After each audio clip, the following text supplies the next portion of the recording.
Hello, welcome to get ready with me for my class today. তো আজকে আমি পড়ছি হচ্ছে এই বেসিক জিনিসটা আর এই বেসিক হোয়াইট টি শার্টটা। চল এটা করে রেডি হয়ে এসে তারপরে দেখা হচ্ছে। তো আমি রেডি হয়ে চলে এসেছি। তো এবার করবো বেসিক স্কিন কেয়ার।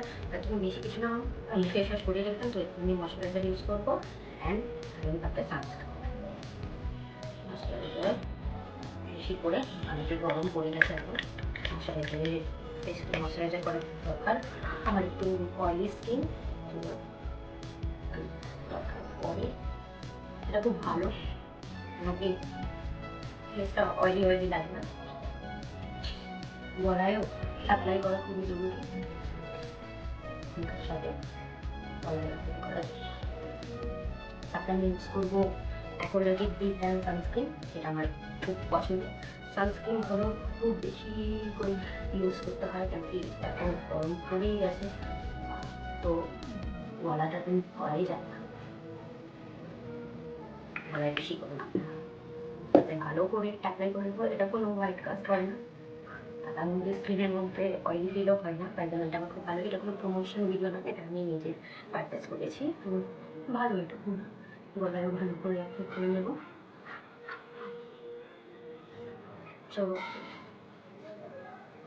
তো এখন আমি আগে হেয়ারটাকে ঠিক করে নিই, তারপরে আবার দেখা হচ্ছে। তো আমি বেসিক হেয়ার করে চলে এসেছি, হেয়ারে কিছু না, শুধু জাস্ট খোপা করে নিয়েছি। তো আমি মেকআপ কিছুই করি না, জাস্ট এই 4-in-1 একটা লিপস্টিক আছে আমার কাছে, ওটাই জাস্ট অল্প করে অ্যাপ্লাই করুন। এই কালারটা ভালো হালকা লাগাতে হয়, এটা একটু হালকা করে লাগিয়ে নিলাম, বেশি লাগে না, হালকা করে নিলাম, ব্যাস। আর আমি স্কিন কেয়ার করে বাইরে যেতে বেশি পছন্দ করি, তো তাই জন্য একটু মাস্কারাও বেশি লাগায় না, জাস্ট আর আইল্যাশগুলোকে একটু ভিজিবল করার জন্য মাস্কারা দিই, ব্যাস। তো that's it, my get ready with me. তো কেমন লাগলো জানিও, আর ভিডিওটা ভালো লাগলে please subscribe my channel Madhumita. Thank you.